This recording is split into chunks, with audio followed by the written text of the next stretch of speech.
Bonjour, ici la plume pour limpers.com.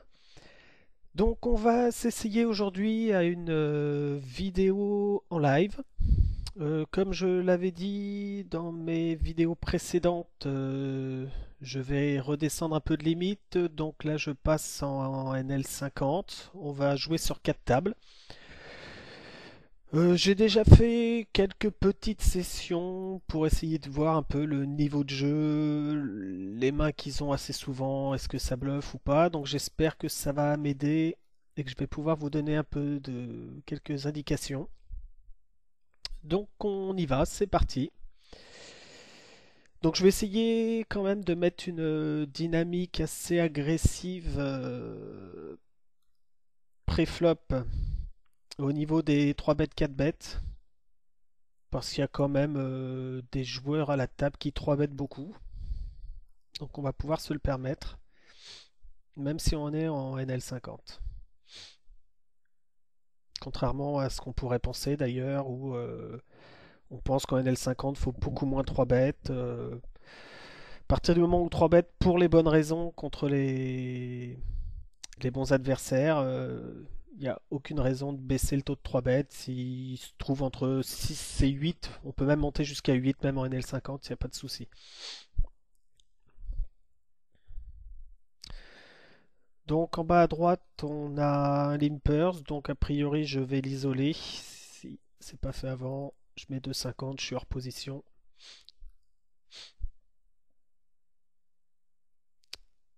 On n'est pas trop surpris qu'il colle.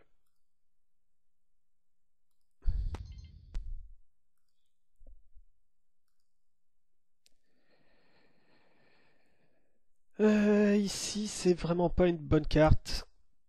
Il va pouvoir call avec plein de piques encore en main parce qu'il lâche pas souvent ce genre de joueur. Même si j'ai une gutshot, il peut avoir des l'as déjà, puis il peut avoir des paires plus draw. Il lâchera rien quoi. Ça va être très dur de lui faire lâcher. Donc on va abandonner le coup.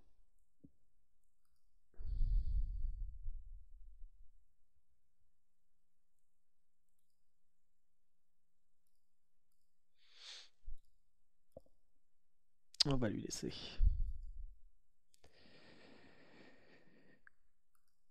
Paire de 9 en haut à gauche.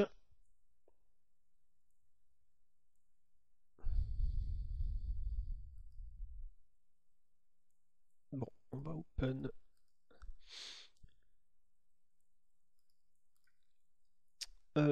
Donc un très bon flop. Continuation bet normale. Il colle très très vite. Donc bon, déjà doublette du 2, ce qui me rassure qu'il n'ait pas de 7. Il colle très vite, donc il a pas mal de draws. Ou des jeux un peu moyens. C'est un value, mais alors sans aucun problème.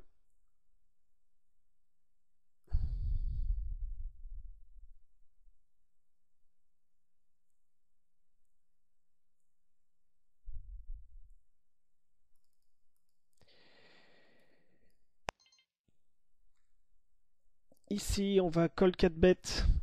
Un joueur qui 3 bet quand même assez souvent au bouton, je l'ai vu faire.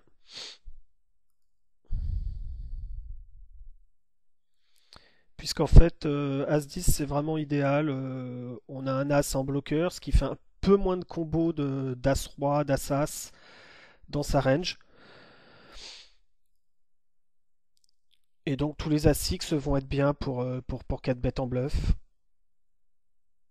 Parce que de toute façon, on ne jouera jamais de pot, on sera jamais embêté post-flop, puisqu'on n'aura jamais de post-flop à jouer, hein. Quand on 4 bet, soit on se prendra le tapis adverse, soit il y aura un fold, mais on n'aura aucun souci post-flop, donc c'est très très bien.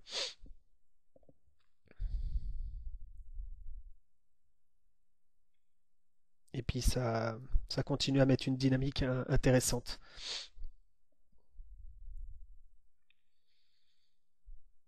On peut remarquer que par contre en L50, il y a pas mal de profils assez neat, qui jouent pas énormément de mains, à mon avis, qui doivent beaucoup multitabler.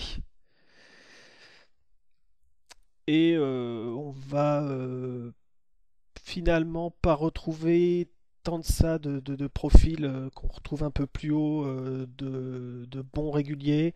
Euh, Pastis Olive, on a les statistiques. Faudra voir après post-flop comment réellement il se débrouille, mais a priori un joueur très très correct.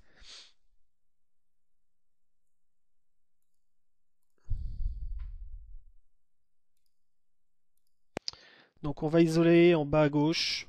On a une main très moyenne, mais contre ce genre de joueur-là, on isole, on continuation bet, on gagne le coup tellement souvent que ça vaut le coup. Ici, on va 3 bêtes pour value, paire de 10. Ici, on continuation bet sur un flop assez dry. Ici aussi, en haut à droite, je continuation bet aussi. Le flop est très dry. Roi 8-5. Surtout toucher la range de celui qui open pré-flop. Ici, j'ai pas de raison de bet. Je lui ferai pas fold de main moins forte que ce que j'ai maintenant.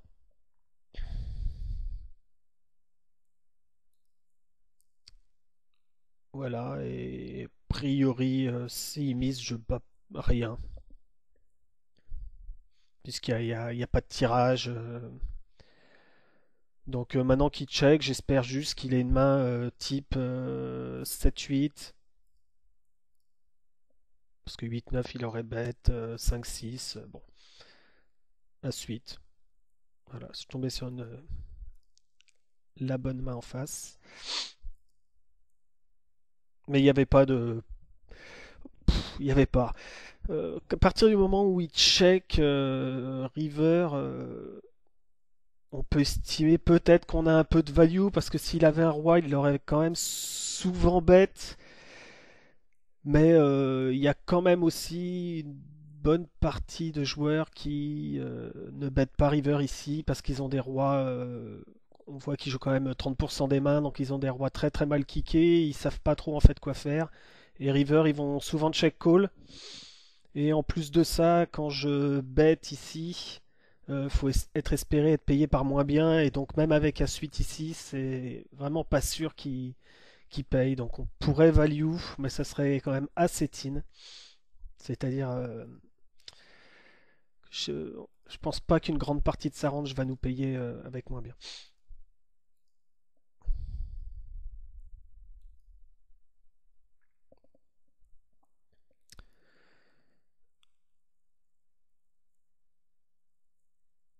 Roi dame au bouton, on va ouvrir sur la blinde d'un joueur très loose.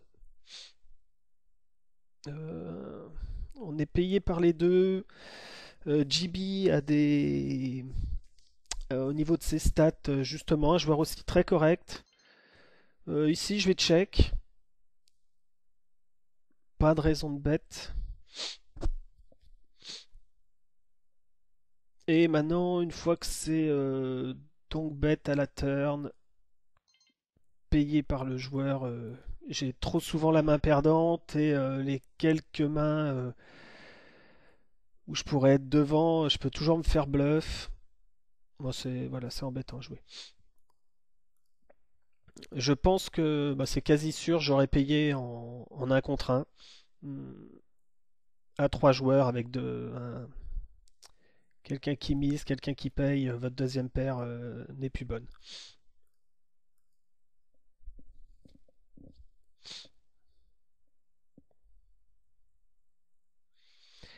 Ici, j'ai continuation bet sur 6-6-2 avec l'intention en fait de barrel beaucoup beaucoup de cartes. Je prends l'As qui est une très bonne chose. Euh, je vais juste call pour le laisser bluffer river.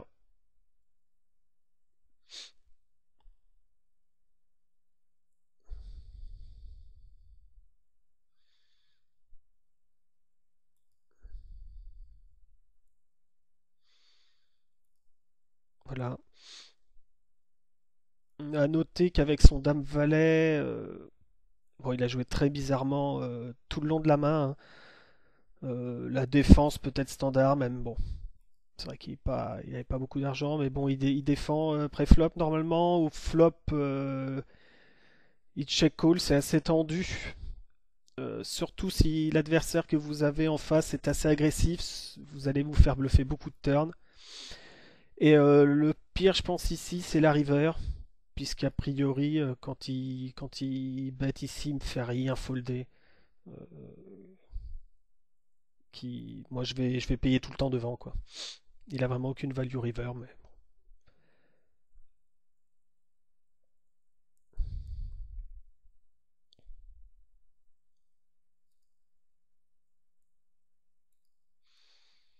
Dame 10, je vais attaquer sur la blinde de Love Easy Money qui doit jouer beaucoup de mains, beaucoup de tables.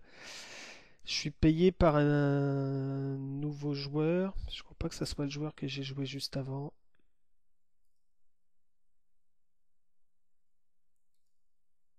Si, c'est le même joueur encore donc.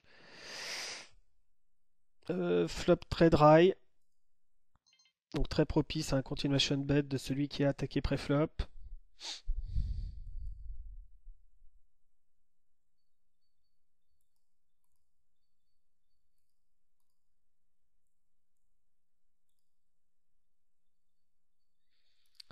Et donc ça passe, mais ça va passer assez souvent. Une autre petite chose en NL50, euh, à partir du moment où ça raise flop ou turn, on peut mettre dans les ranges adverses quasiment tout le temps 90% de nuts. Euh, je veux dire par là que quand on monte de limite, ça peut commencer à bluff et surtout quand on monte au-dessus, ça va à semi-bluff en draw avec les tirages. Euh, Clairement, NL50 pour le moment, j'ai quasiment vu aucun tirage jouer agressivement, en tout cas en relançant un continuation bet par exemple. Ça joue assez passif, donc quand vous êtes raisé, flop ou turn, en général, il y a les notes en face et c'est pas intéressant de payer même avec des mains correctes.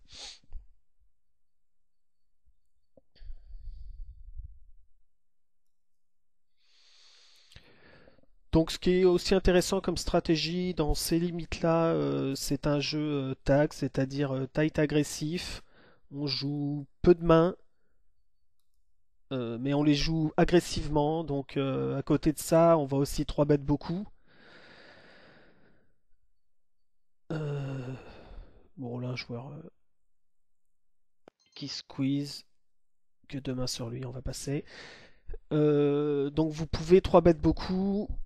Il faut être assez serré dans les premières positions. Parce que sur ces tables-là, en plus, souvent quand on open UTG, UTG plus 1, on va se retrouver dans des multi-webpots avec beaucoup de monde, dur à jouer. Donc si on a des mains un peu bancales, ça va être très, très embêtant à jouer. Donc on resserre énormément UTG, UTG plus 1.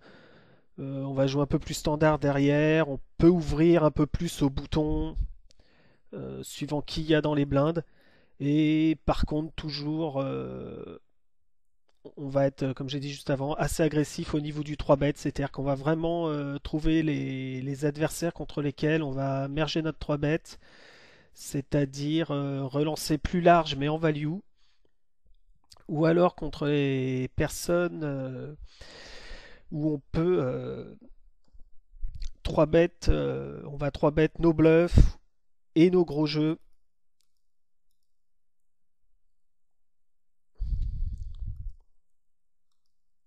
C'est-à-dire qu'on va 3 bet polarisé en fait. On n'aura jamais de moins moyenne, on sera en bluff ou en value pure. Faut juste trouver les joueurs contre qui ça s'adapte le mieux. Là, je vais ouvrir Dame 9 sur la Big Blind, qui est un joueur récréatif. Donc j'ai plutôt envie de le jouer. Ici, voilà le genre de personne que je vais 3 bet assez souvent en bluff ou en value, puisqu'il a un taux de fold au 3 bet qui est assez énorme. Bon, En haut à droite, un flop très dry, je vais le continuation bet. Dans l'idée aussi de double barrel très souvent, beaucoup beaucoup de cartes.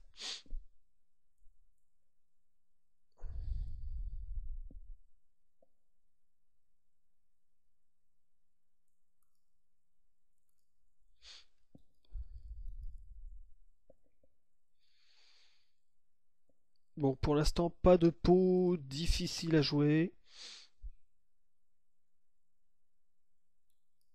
Tout est assez standard, mais globalement, à partir du moment où vous allez avoir un jeu tight agressif, vous aurez très peu de spots difficiles à jouer. C'est un peu tout l'intérêt de cette stratégie d'ailleurs. À partir du moment où on commence vraiment bien à maîtriser cette stratégie, on peut passer en lag, mais tout est différent post-flop.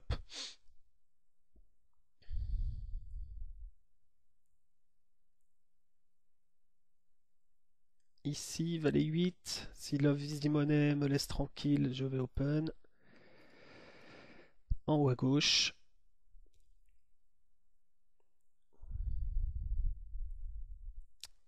Payé par un short stack.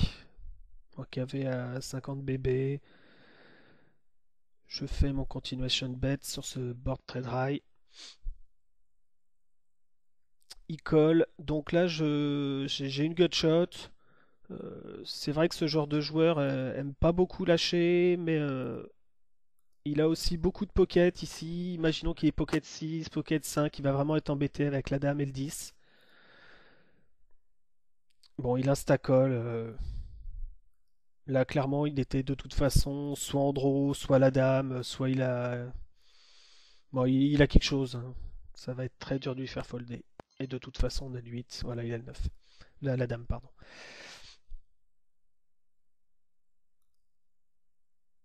On n'est pas tombé sur la bonne partie de sa range, mais le double barrel avait beaucoup de fold d'équité sur ce genre de board.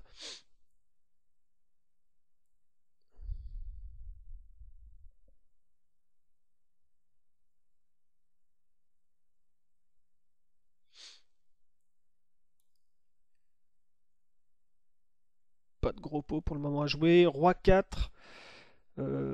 J'étais en train de me poser la question si j'allais souvent l'isoler. Là, par contre, il y a un très bon spot pour 3 bêtes. Pastis Olive qui va en fait isoler avec une range très très large.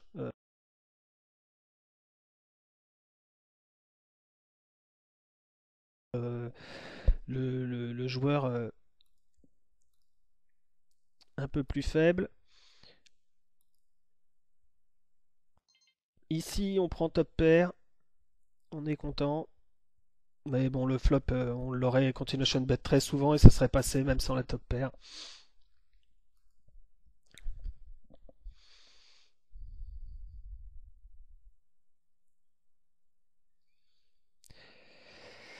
Bon, globalement, quand un joueur récréationnel open, euh, que c'est collé derrière et que vous voulez squeeze, il faut en général squeeze pas mal en value parce que le premier joueur qui a open va coller pas mal, même si suivant les dynamiques, on peut les toutes premières fois le faire en bluff. Parce qu'on va prendre souvent le coup avec le continuation bet, mais derrière il faudra resserrer sa range parce qu'il nous croira plus de toute façon. Mais là, à partir du moment où il a limpé, que Pastis Olive lise au raise et que je 3 bête, je peux 3 better très large. Parce qu'il y a quand même peu de chances qu'il fasse ce qu'il a fait là, c'est-à-dire coller mon 3 bet directement. C'est assez surprenant d'ailleurs.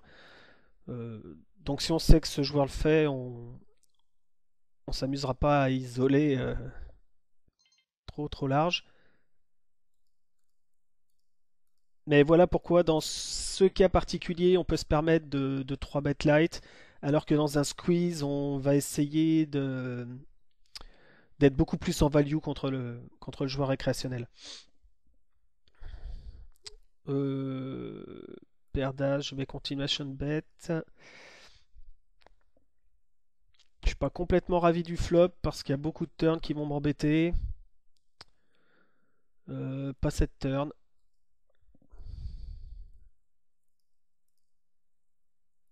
Donc on va continuer en value. As-3 en haut à gauche, il y avait deux joueurs, je suis hors position, j'ai décidé de ne pas isoler pour me retrouver dans un spot difficile. On n'est pas tout le temps obligé d'isoler. Bon là il nous fait un limp re-raise. On va fold, même si quand même je suis très suspicieux, je le vois commencer à parler dans le chat. Il commence à s'énerver. Ici je vais bet avec l'As en haut à droite pour value contre les cœurs. Peut-être un roi qui aurait check au flop et qui ne veut pas lâcher, mais bon.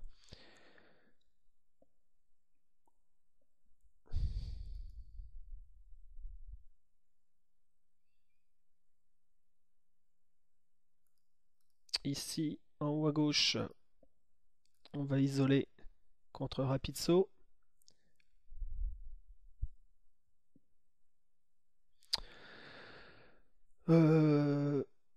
Un flop très moche, mais on va bet en espérant lui faire fold les petites pockets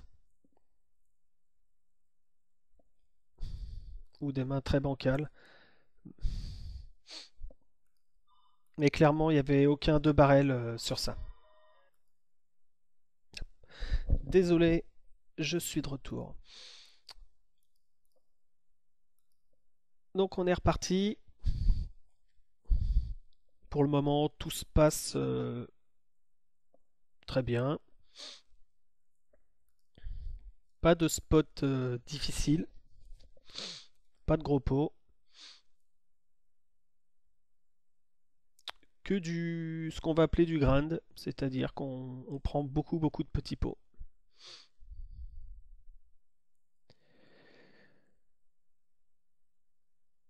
Même situation que tout à l'heure. Je pourrais isoler, mais bon là dans le timing, rapide saut en plus c'est très short. C'est pas le moment.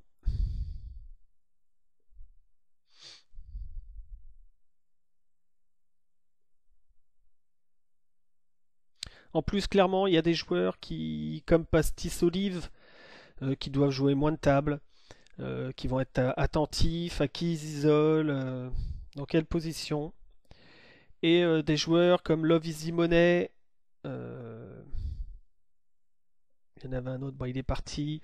Je dis pas qu'ils font moins attention, c'est pas vrai, mais globalement, comme ils ont beaucoup plus de tables, euh, ils jouent un peu plus leurs cartes, clairement, et un peu moins les positions et les spots, donc il y a moins de raisons de penser qu'on peut les bluffs derrière. C'est pas pour ça qu'il faudra jamais le faire, mais voilà, faut y aller avec parcimonie et trouver les bons spots. Donc j'ai open paire de 3 en haut à gauche. On prend les blindes magnifiques.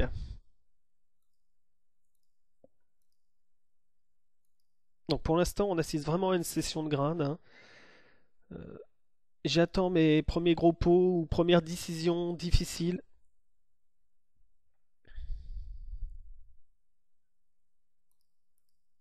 D'ailleurs, les décisions difficiles, c'est pas ce qu'on cherche, hein. Il n'y a aucune raison d'aller les chercher.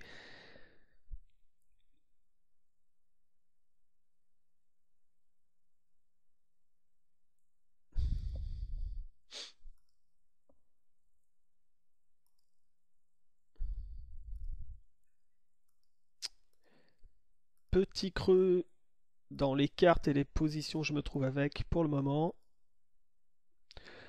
Donc ça me fait aussi penser qu'on peut parler des... euh, pas des cycles, ça a une mauvaise connotation générale de parler de cycles. Euh, mais ce que je veux dire, c'est qu'il y a des moments où il faut pas forcer les choses. Dans le sens où, bon là, ça peut être, voilà, j'ai pas de cartes, ou alors j'ai des cartes, mais jamais les bonnes situations. Il faut savoir par moment baisser la tête et rien faire parce qu'on sent qu'il n'y a rien à faire. J'ai pas eu cette situation-là encore au niveau des 3 bêtes, mais il y a des moments où vous avez l'impression que un peu tout le monde vous en veut. En haut à gauche, je vais squeeze par contre.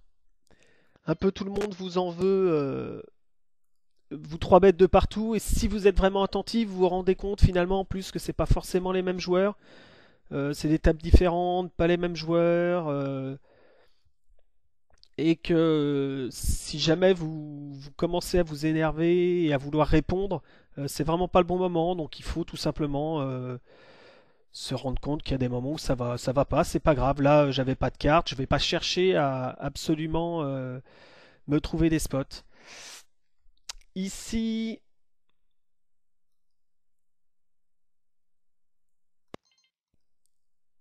je vais double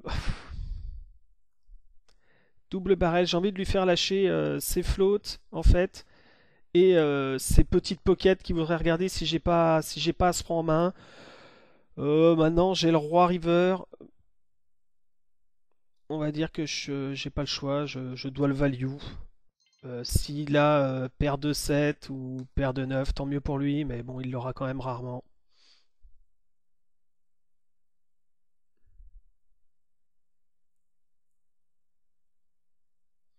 A priori, il tank, j'ai la meilleure main tout le temps.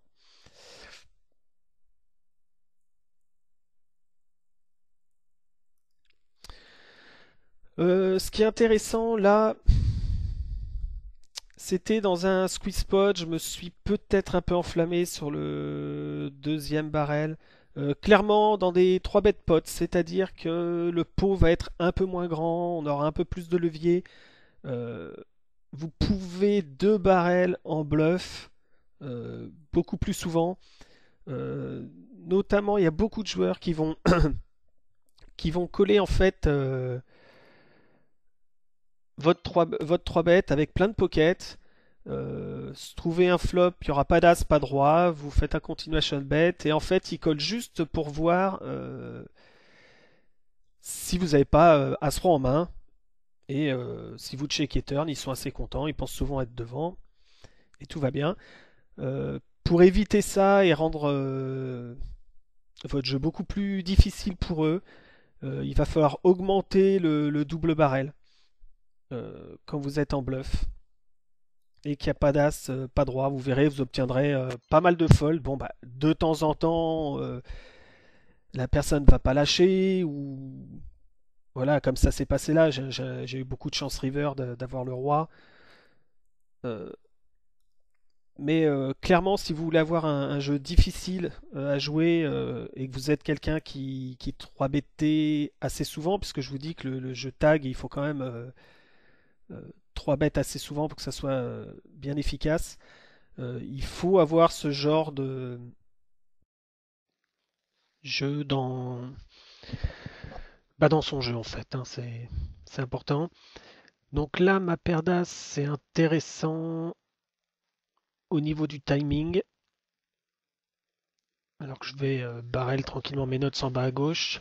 Parce que là, je l'ai beaucoup 3 bêtes, donc il va pas vraiment me croire. Et c'est assez intéressant. Le problème, c'est qu'on se retrouve UTG contre UTG plus 1. C'est quand même un spot où je représente beaucoup de force. Donc je vais barrel en bas, clairement. Et donc ici... oh, bon ok, on va faire avec. J'ai mis ce click check. Mais c'est pas très grave parce que comme je le disais, je pense pas avoir 3 barrels de value. Euh, on va faire autrement. En bas, je vais miser. En bas, ouais, je mise déjà là que je me retrompe pas. En bas à gauche, je vais miser mi-pot parce qu'il doit pas avoir grand chose à mon avis.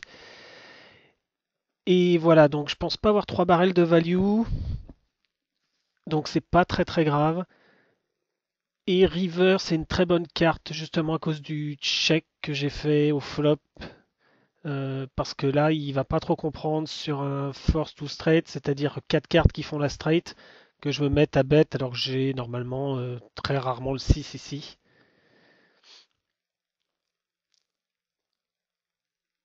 Voilà. En même temps, je regarde la main, oui. Il avait paire de 6. Donc oui, il était assez light. Bon, il fold. Et bon, clairement, c'était un bon timing euh, pour 3 bêtes las. Pas une bonne position, UTG, UTG plus 1 parce qu'on représente quand même énormément de force. Mais bon, c'était plutôt bien. Bon, dommage, c'est pas très bien passé, surtout avec mon play au flop. Mais ça arrive. Ce qui est important, de toute façon, c'est de bien comprendre ces dynamiques de jeu et de jouer avec.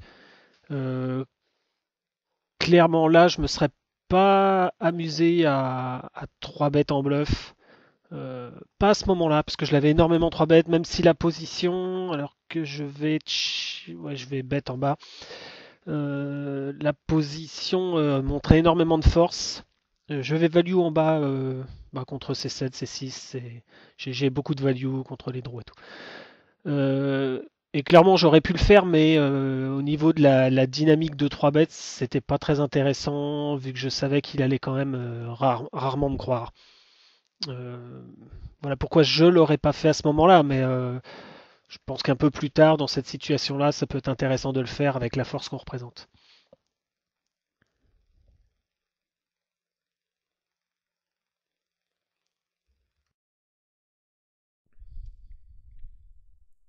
J'espère que je suis clair, hein. Faire un commentaire en live, c'est pas non plus hyper évident.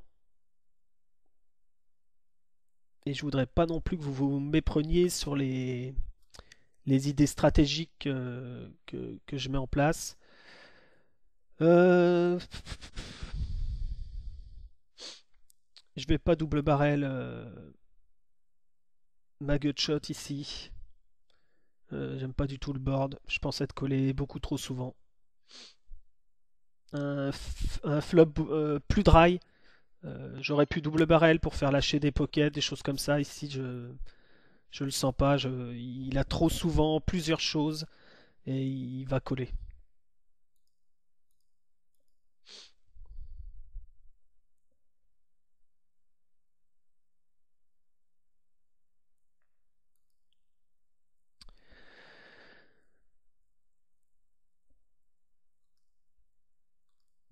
Roi 9 de pique serait une bonne main à 3 bêtes, mais ici je le ferai pas, même si Love Easy Money fold, juste par rapport à la dynamique. Euh, je viens de beaucoup squeeze, beaucoup 3 bêtes un peu partout. Donc justement au niveau des cycles, j'ai pas d'autres mots.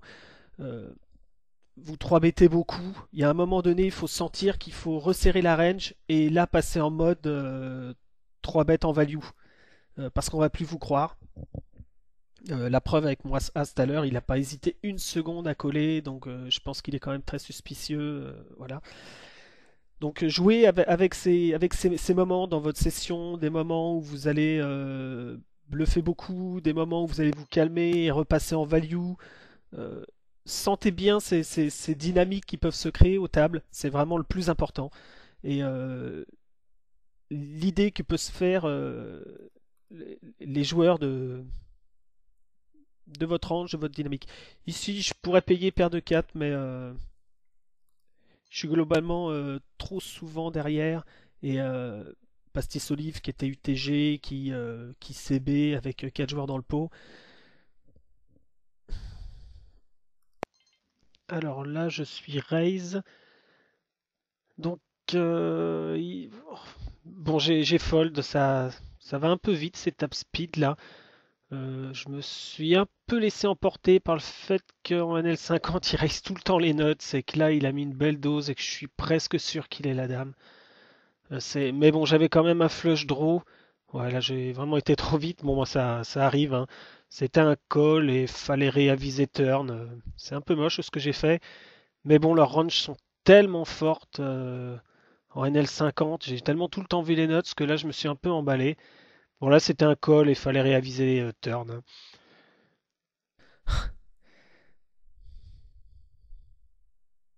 C'est très moche comme situation. J'ai quand même top 2, je vais payer une fois, voir ce qui se passe. Parce qu'en fait, dans cette situation, a priori, il a quelque chose. euh, mais est-ce qu'il peut pas faire ça avec 9 et 10, avec valet 9? Waouh, il bête tout petit.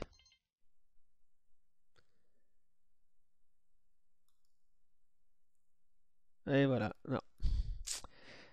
Vraiment pas juste un spot pas facile. Ici, je vais en haut à droite, je vais payer hors position avec 10 et 9 suités parce que c'est un joueur qui m'intéresse. Ici, je vais laisser. Là, vraiment, de toute façon, je bats rien et je pense que s'il avait 10 et 9, il checkerait. Voilà, spot difficile. Comme je vous dis, quand on est raise, on est souvent battu. Là, ce qui me fait coller,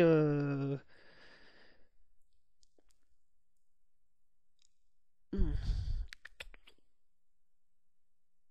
il check le flop, il colle.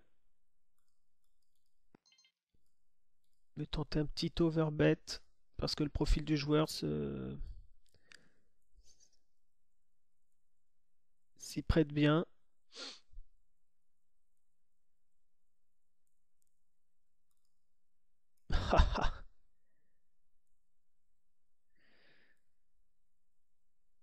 Et ici, bah clairement, je suis tout le temps battu. Je sais pas ce qui m'a slow play ou flop ou, mais je suis tout le temps battu. Je pense pas qu'il raise une couleur inférieure ici. Donc on n'aime pas ça, mais on doit fold. Oui, je reviens à mon coup que j'ai joué en bas à droite. Je pouvais aussi lâcher des flops pour une raison assez importante, c'est que j'étais hors position et qu'il y avait énormément de turn ou driver qui allaient me mettre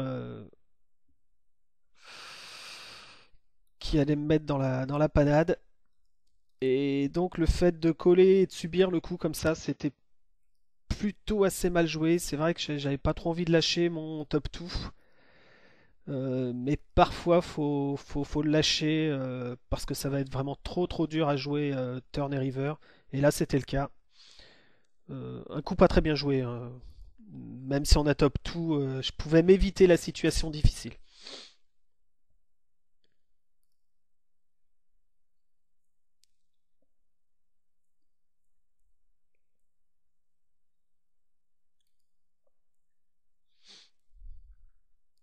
Bon voilà, ça devient intéressant. Quelques coups difficiles à jouer. Alors ce qui est intéressant aussi dans Hold'em Manager, je vais revenir là-dessus. Hop, vous avez une main, vous savez pas trop si vous l'avez bien joué, elle vous a posé problème. Voilà. Vous allez dans... Donc vous cliquez ce que je viens de faire ici, j'ai cliqué sur The Master, là sur la main en bas à droite. Il m'affiche les hand history. Ici je vais... 4 mains, je vais juste coller. La value est un peu tendue. Et checker. Donc je continue sur ma main. Vous avez la main ici que vous avez posé problème. Vous mettez la petite croix en haut à gauche, ce qui vous permettra, après la session, de retrouver cette main et de pouvoir soit la poster sur un forum, soit vous-même la re-regarder à tête reposée, voir si c'était pas évident de faire quelque chose. Bon, ma paire de 10. Bon. Oh là, il check avec le valet. Ok, je croyais que j'avais gagné. Très surprenant. Waouh.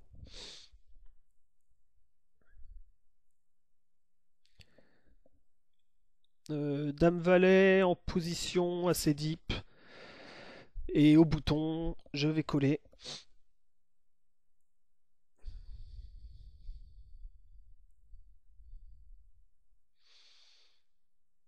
Il check. Donc ça aussi, c'est à noter. surtout au niveau des régulars que vous allez rencontrer, savoir quelles sont leurs tendances quand ils check, si c'est pour check call ou si c'est pour check fold. Il y a beaucoup de règles qui vont checker quand ils ont fait de la showdown value sur des flops assez dry, je parle, hein.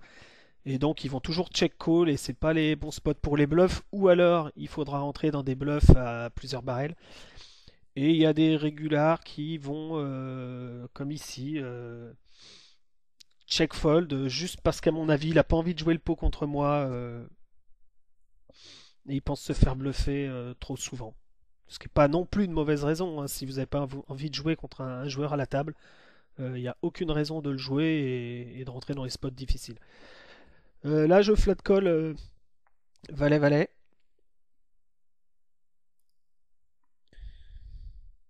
Une main que je vais 3 bêtes, ou si c'est un joueur récréatif, je vais clairement le 3 bêtes tout le temps. Là, on est deep, je suis en position. Je me contente de payer. C'est une option.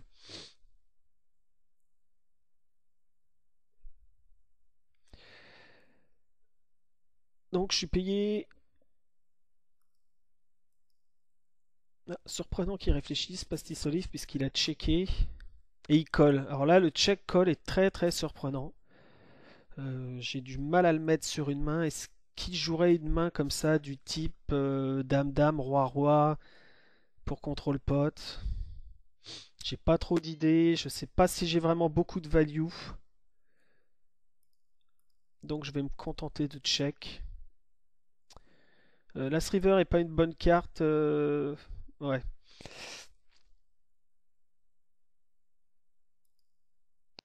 Il a pas hésité une seconde à bet. On a vu tout à l'heure que River, il aimait bien checker, même les. Alors il pourrait être. Mais bon, là c'est aussi dans sa range, même s'il est en tirage carreau avec un as. Ici, clairement, je vais re-raise sur son min-raise et go broc.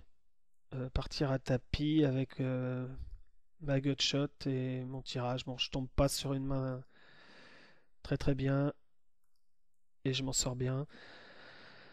En fait, je suis pas obligé de partir à tapis si vous pensez que la range, et on revient encore à la range de raise, c'est toujours assez énorme en NL50. Euh, mais c'est vrai que là, il me fait un min raise sur un board super drawy et que sur le coup, mon idée est qu'il avait pas une main si forte que ça. Et en tout cas, une main contre laquelle je pouvais vraiment tenir. Parce que même si vous avez une équité très décente avec la main que j'avais, c'était le cas. Il y a des spots où justement, quand il va y avoir un set trop souvent en face,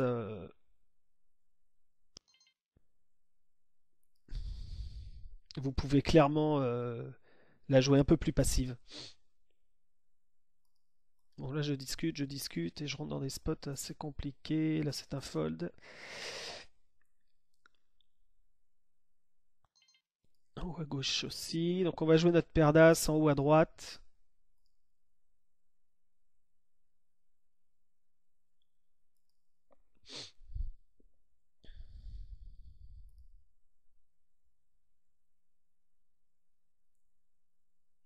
Voilà.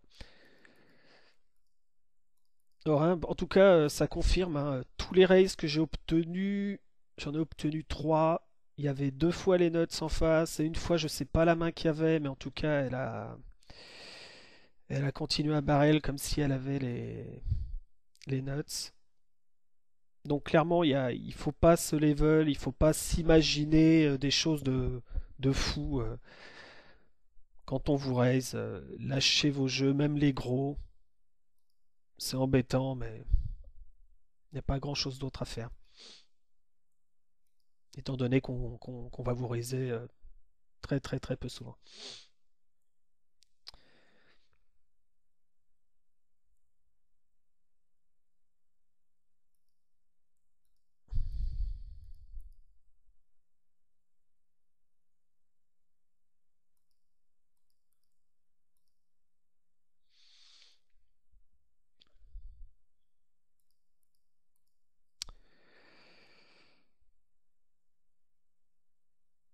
Donc voilà, après la session qui va bientôt se terminer, J'irai vous montrer où retrouver la main qu'on a cochée, pour ceux qui ne connaîtraient pas. Donc c'est vraiment intéressant, hein. Cochez vraiment toutes les mains qui vous intéressent. Les bad beats, les good beats, hein, c'est pas vraiment intéressant, mais toutes les mains difficiles à jouer. Et comme ça, en fin de session, vous allez pouvoir aller les rechercher, regarder vos gros pots perdus, regarder vos gros pots gagnés, voir si tout a été correct dans votre jeu, et étudier ces mains qui ont été compliquées. Donc ici, paire de 9, j'ai checké.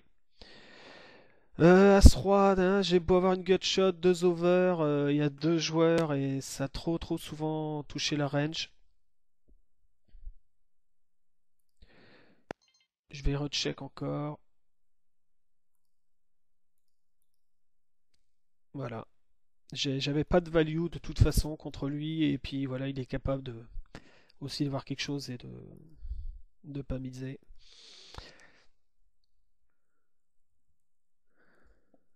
Donc voilà, j'ai mis la session qui nous concerne. Euh, vous allez voir vos mains. Déjà, vous mettez toutes les mains qui concernent votre limite. Vous pouvez les classer par pots les plus importants gagnés pour aller voir ce qui s'est passé. Les pots perdus pour aller voir aussi ce qui s'est passé. Et intéressant ici, vous marquez, vous cochez Only Show Market Hand. Et là, vous retrouvez la main que tout à l'heure on a notée.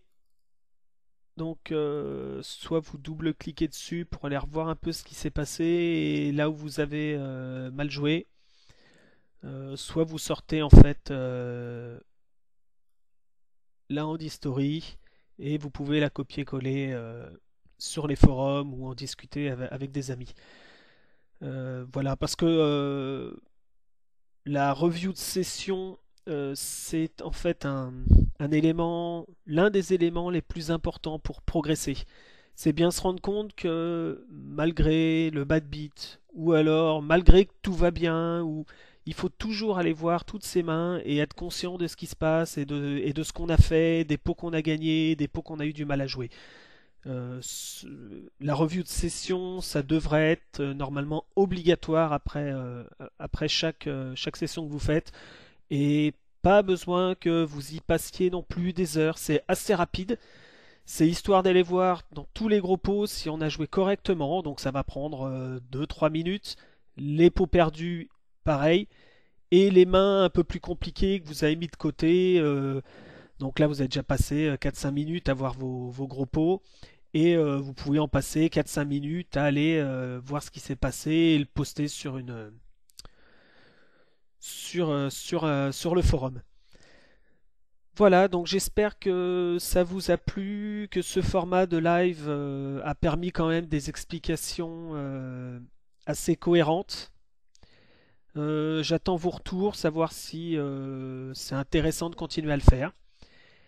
Et je vous souhaite bonne chance aux tables et à très bientôt.